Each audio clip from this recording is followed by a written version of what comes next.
What is it? I have you to thank for it. For the first time in my life, when confronted with a horrible, insensitive person, I knew exactly what I wanted to say, and I said it. At the height of her power, Meg Ryan was untouchable. She was the face of an entire era, commanding massive box office success.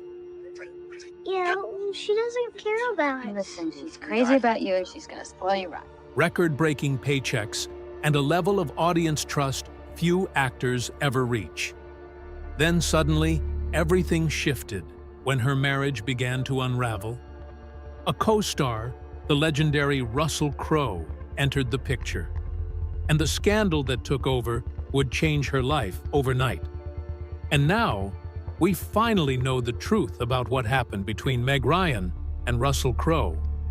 And it's not what you'd expect. The rise of Meg Ryan. At some point in the 1990s, Meg Ryan was one of the most valuable women in Hollywood. She was the face of romantic comedy, the actress who could open a film based on her name alone. When audiences wanted to laugh, cry, and believe in love, they went to see Meg Ryan. She made over $670 million at the box office from just 4 films. She earned $15 million for a single movie at a time when that kind of paycheck was reserved for the biggest male stars. She was America's sweetheart. And then, in the early 2000s, it all fell apart. The collapse did not happen overnight. It began with a marriage, then an affair, then a scandal that the tabloids could not stop printing. And at the center of it all was a man named Russell Crowe. Meg Ryan was born Margaret Hyra on November 19, 1961, in Fairfield, Connecticut. Her mother, Susan Jordan, was a former actress and teacher. Her father, Harry Hyra, was also a teacher. She took the stage name Meg Ryan, using her maternal grandmother's maiden name, a small change that would eventually become known around the world. She studied first at the University of Connecticut, then transferred to New York University. She left 1 semester before graduating to pursue acting, a risk that most aspiring actors never take, and few survive. Her first substantial role came on the soap opera As the World Turns, where she played Betsy Stewart Montgomery Andropoulos from 1982 to 1984. Soap operas were a training ground for young actors, and Ryan learned the craft quickly. But she wanted more than daytime television. She wanted films. Her big break came in 1986 with Top Gun, the action drama starring Tom Cruise and Anthony Edwards. Ryan played Carol Bradshaw, the wife of Edwards's character, Goose. It was not a leading role, but the film was a cultural phenomenon. Audiences noticed her, directors noticed her, and 3 years later, she landed the role that would define her career. When Harry Met Sally was released in 1989, Ryan played Sally Albright, a woman who believes that men and women cannot be friends because romantic feelings always get in the way. The film was smart, funny, and unexpectedly moving. It also featured one of the most famous scenes in movie history. Meg received her first Golden Globe nomination for the performance. The 1990s belonged to her. She starred in 4 major romantic comedies that grossed over $670 million worldwide combined. When Harry Met Sally, Sleepless in Seattle, French Kiss, and You've Got Mail. She worked with Tom Hanks twice, and their on-screen chemistry became legendary.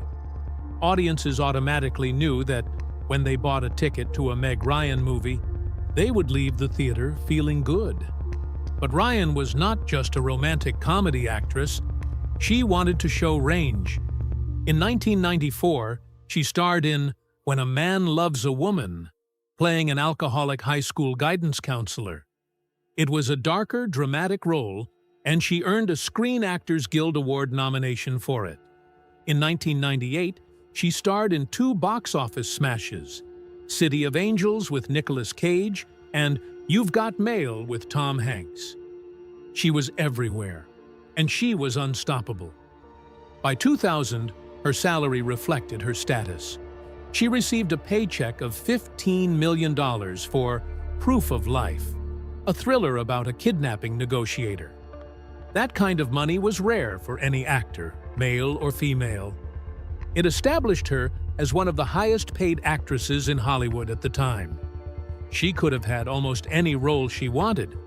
There were roles she turned down, too. One of the most famous was Clarice Starling in The Silence of the Lambs. The role went to Jodie Foster, who won an Academy Award for it. Ryan had different priorities. She was building a career on warmth and relatability, not darkness and violence. She knew what her audience wanted, and she gave it to them. For a decade, that strategy worked perfectly. But behind the smile, behind the box office numbers, and behind the $15 million paychecks, her personal life was not as picture-perfect as her films. She was married to a man she had met on the set of a movie years earlier. That marriage was crumbling, and the man who would become entangled in her life was already famous for his intensity, his temper, and his willingness to say exactly what he thought. His name was Russell Crowe, and when he arrived on the set of Proof of Life, everything changed. The man before Russell Crowe. Before Russell Crowe, there was Dennis Quaid. He was not just Meg Ryan's husband.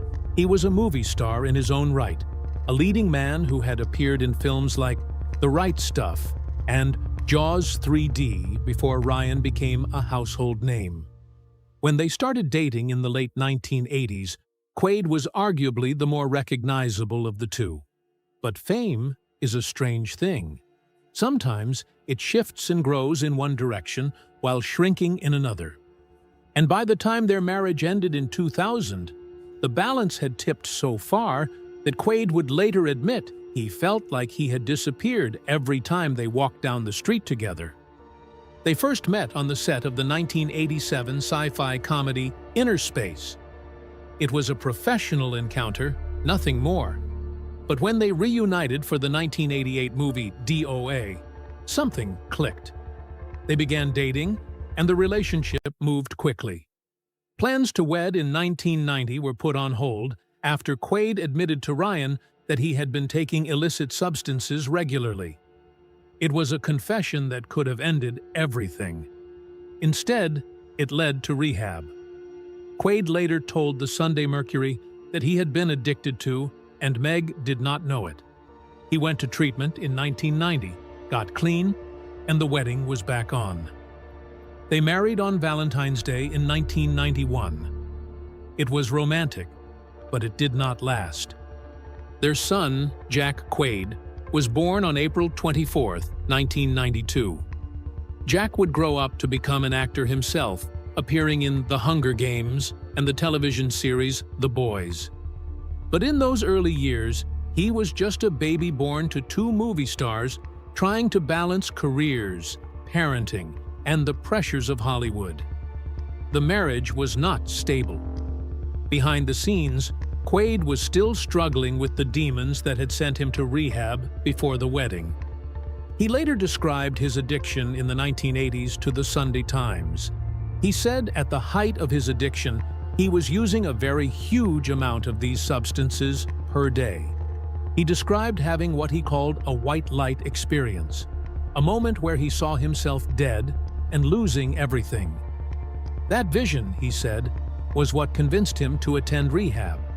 He got clean. He stayed clean. But the damage to his marriage had already been done. There was another strain on the relationship that had nothing to do with illicit substances. It had to do with fame. As Ryan's career skyrocketed in the 1980s, Quaid's did not. She was starring in blockbuster after blockbuster. He was working, but not at the same level.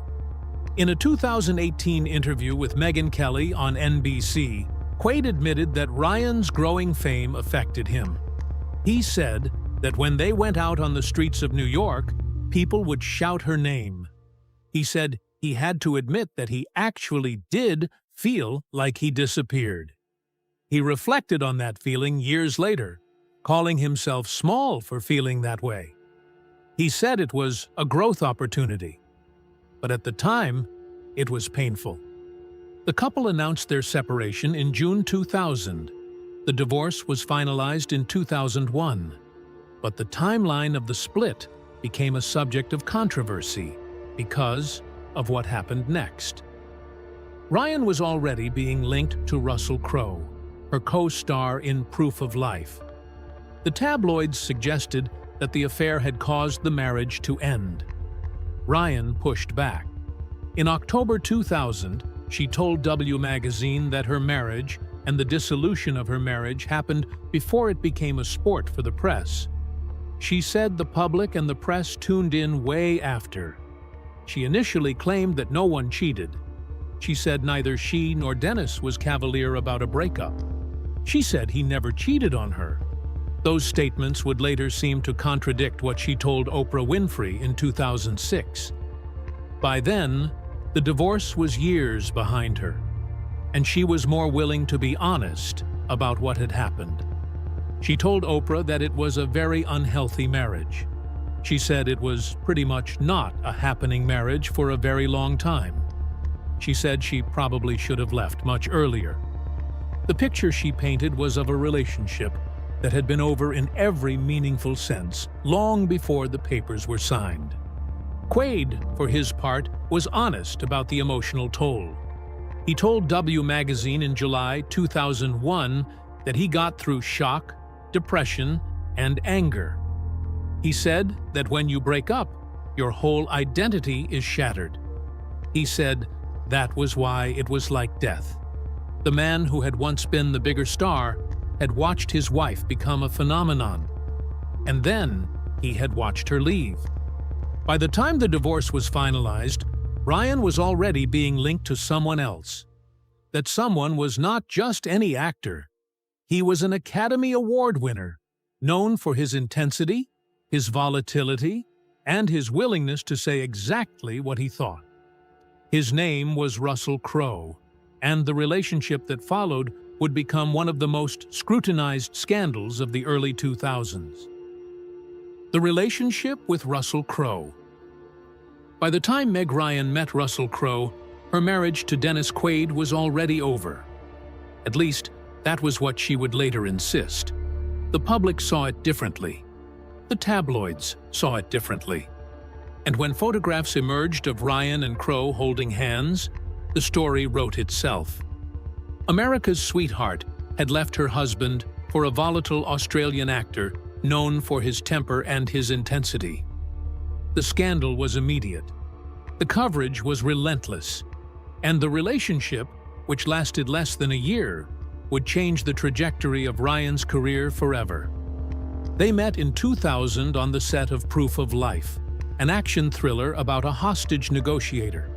Crowe played Terry, a man who rescues kidnappees. Ryan played Alice, a woman whose husband has been kidnapped. The film's plot involved their characters developing romantic sparks. Behind the scenes, those sparks were real. The chemistry that was supposed to be acting became something else. In July 2000, before the divorce from Quaid was even finalized, Ryan and Crowe were photographed holding hands while leaving Tom Cruise's party for the premiere of Mission: Impossible 2. It was the kind of image that tabloids dream about. Two of the biggest stars in Hollywood emerging from a party, looking like they had something to hide. Prior to that, they had been seen nuzzling in restaurants and clubs all over London during filming. They were seen gallivanting all over California and Australia together. Friends who watched the relationship unfold described two people who were completely consumed by each other. One friend told People magazine that they seemed crazy about each other. They had great talks. They emailed each other a lot. He called her all the time. Another friend described Ryan as extremely infatuated with Crowe. The couple pretended to be house hunting together in Australia, a charade that fooled no one. A friend described the act as sweet. Crowe would point at properties and ask Ryan, "How about that one?" They were playing house in public while Ryan's divorce played out in the courts and in the tabloids. But for all their public appearances, they were also extremely secretive. Even with friends, they did not share details. Both Ryan and Crowe opted out of doing most press interviews for proof of life to avoid discussing the affair. It was a decision that angered the film's director, Taylor Hackford. He told the Calgary Sun that he was deeply hurt by their choice.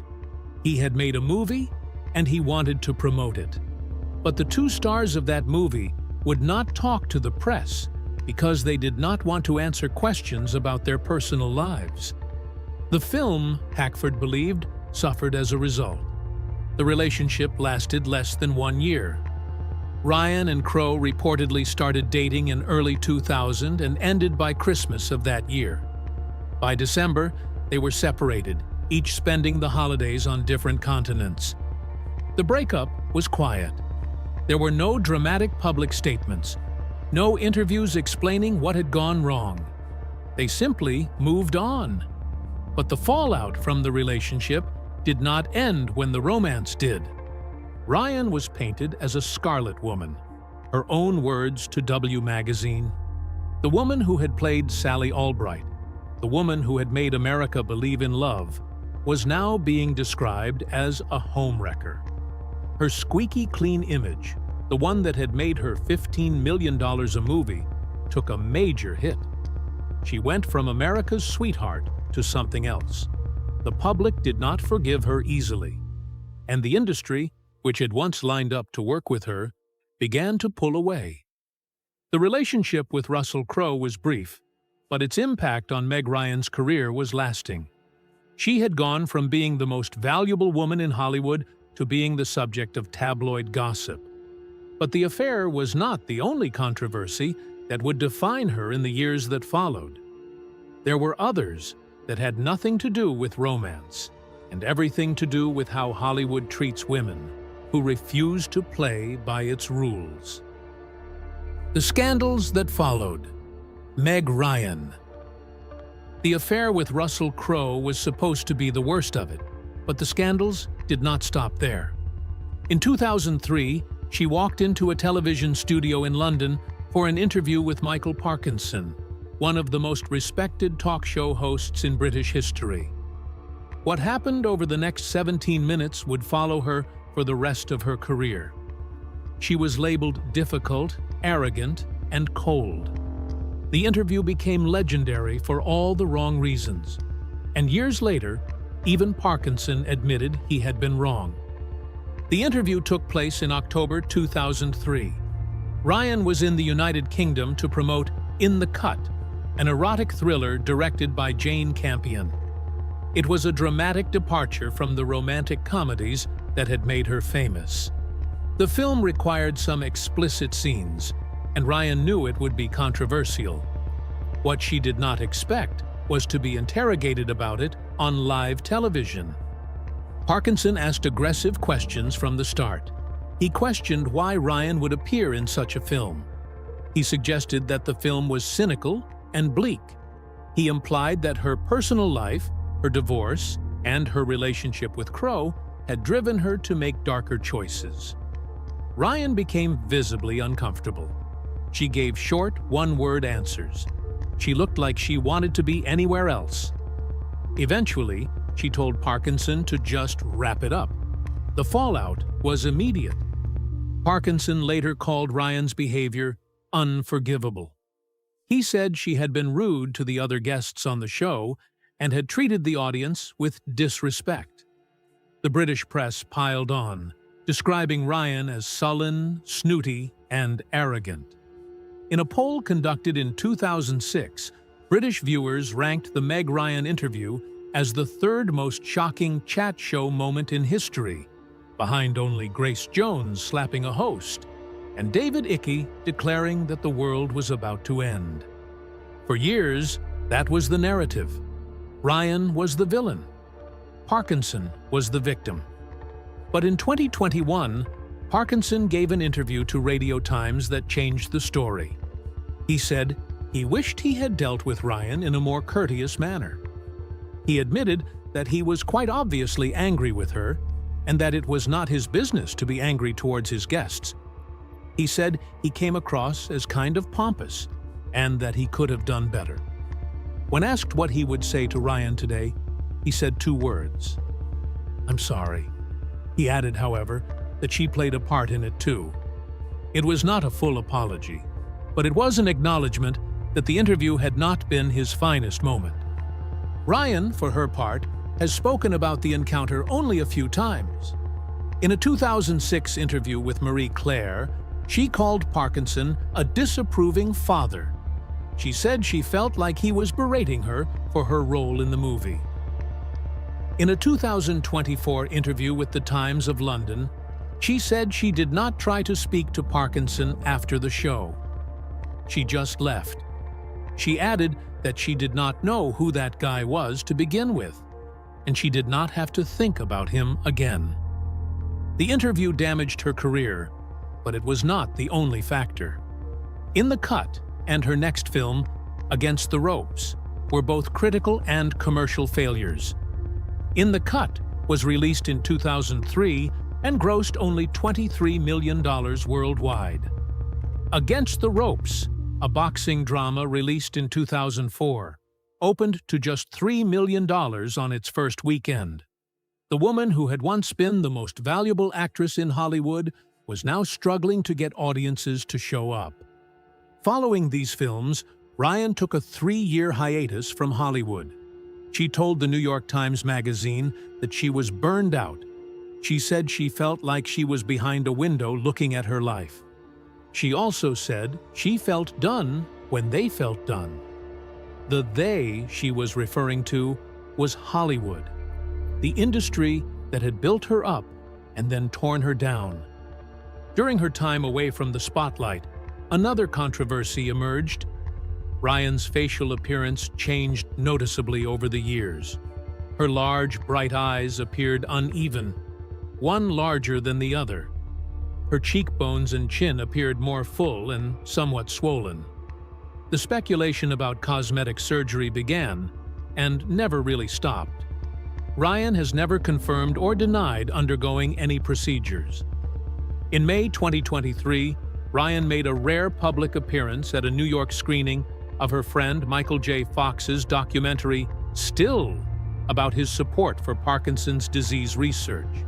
Photos from the event sparked intense online reaction, with some fans asking what she did to her face. In fact, some social media users claimed she was starting to resemble Madonna, who has also faced relentless speculation about her appearance. Some media outlets speculated that Ryan's changed appearance explained why her character in Top Gun: Maverick, the 2022 sequel to the film that helped launch her career, was simply written as having died before the film's events, rather than appearing on screen. The explanation was never confirmed, but it added to the narrative that Hollywood had moved on from her. Ryan has tried to brush off the questions about plastic surgery. In a 2024 interview with the Times of London, she was asked about the speculation and simply asked the interviewer to move on. In a 2023 interview with Glamour magazine, she said she could not pay attention to the chatter about her looks. She said meanness and hatred were just so unnecessary. She also shared her philosophy on aging, noting that with age, you get to a place where you say what you mean without thinking about how it is going to land. Her hiatus from acting lasted nearly a decade. She told People magazine in October 2023 that she took a giant break because she felt like there were so many other parts of her experience as a human being she wanted to develop. She said she wanted to have her own thoughts. In 2023, Ryan returned to the screen in the romantic comedy What Happens Later, which she also co-wrote and directed. The film was not a blockbuster, but it represented something important. She was working on her own terms, telling a story that mattered to her, and refusing to let the scandals of the past define her future. But the question that has lingered for more than 2 decades is what really happened between her and Russell Crowe. The tabloids told one story. Ryan has told another.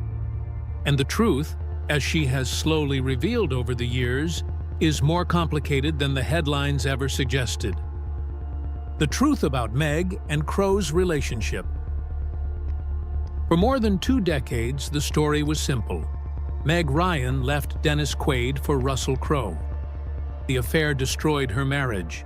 The scandal destroyed her reputation. That was the narrative.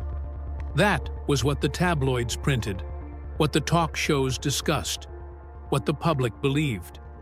But the truth, as Meg Ryan has slowly revealed over the years, is more complicated. The affair did not end her marriage because her marriage was already over. Russell Crowe did not break up a happy family because there was no happy family to break up. And the woman who was painted as a scarlet woman says she found the experience liberating, not crushing. In an interview, Ryan said that her time being labeled as a scarlet woman was really interesting. She said that, as painful as it was also incredibly liberating. She said she did not have to care about what people thought anymore. There was a moment, she recalled to The Guardian, that captured this shift. She was walking through the lobby of the One Aldwych Hotel in London, and the place stopped. People stopped talking and stared at her. Instead of falling apart, she started laughing. She realized that public censure and disapproval had no power if you knew yourself. That moment, she said, was liberating. The relationship with Crowe was brief, lasting less than a year. A crew member from Proof of Life told People magazine that it was a typical co-star fling, but a friend of Ryan's revealed that Crowe wanted more. According to the friend, Russell wanted to marry Meg and have kids with her. His attention was excessive. He gave her gifts, including a 1963 Buick antique car and a puppy. It was described as too much too soon. It was overwhelming. Ryan, who had just emerged from a difficult divorce, was not ready for that level of commitment. Distance was also a factor. Crowe lived in Australia. Ryan lived in Los Angeles. Crowe hinted to the Herald-Sun in February 2001 that the geographic separation was the reason they did not last. He said he could not sustain himself through the course of the year without filling up on home, and Meg needed the same. They wanted different things. They lived on different continents, and the intensity that had brought them together eventually pushed them apart. Despite the breakup, Crowe has spoken warmly of Ryan. In that same Herald-Sun interview, he said she was a beautiful and courageous woman. He said he grieved the loss of her companionship, but he had not lost her friendship. Ryan has moved on in her personal life as well. She began dating country music star John Mellencamp on and off since 2010. They became reportedly engaged in November 2018, when Ryan was seen sporting a diamond ring. She told InStyle at the time that she was going to get married at some point, but for now, the engagement thing was a state of grace. She told the New York Times magazine that what was great about that period was that she and John were so free to have fun. She added, almost as an aside, that she sometimes thought relationships were for aliens. By late 2019, Ryan was seen without her engagement ring at the Governor's Awards. The engagement was off. Mellencamp told Esquire that he loved Meg Ryan. He said he went with her for 10 years, but he added that she did not love him so much. He called her a great girl and called himself a lousy boyfriend. It was a self-deprecating end to a relationship that had spanned a decade. As of 2024, Ryan has no confirmed current partner. She has been focused on her work, her philanthropy, and her family. She adopted a daughter from China, initially named Charlotte, and later changed to Daisy to better fit her personality. She has been working with CARE, a charitable organization dedicated to ending poverty by helping women work together. Russell Crowe, meanwhile, is in a long-term relationship with Brittany Theriot, a former actress turned real estate agent turned personal assistant. They reportedly first met on the set of the film Broken City in 2013, when Theriot was 21. They reconnected in 2020 and were first spotted on a tennis court in Sydney's Rush Cutters Bay in November of that year. Theriot has been credited as an assistant to Crowe on his 2022 film The Greatest Beer Run Ever, and his 2024 movies Sleeping Dogs and Land of Bad. She made her red carpet debut with Crowe in October 2022 at the Rome premiere of Poker Face. In 2025, Crowe told Karl Stefanovich of Nine's 60 Minutes that he was not going to get married again. He said doing it once was cool and great, but he did not want to do it again. He described his life as so joyous and happy at the moment and asked why he would ruin that with a wedding. He has 2 sons with his former wife, Danielle Spencer, an Australian singer and actress. They separated in 2012 and finalized their divorce in 2018. If you enjoyed this video, don't forget to click on the next video on your screen, like this video, and subscribe to our channel for more updates.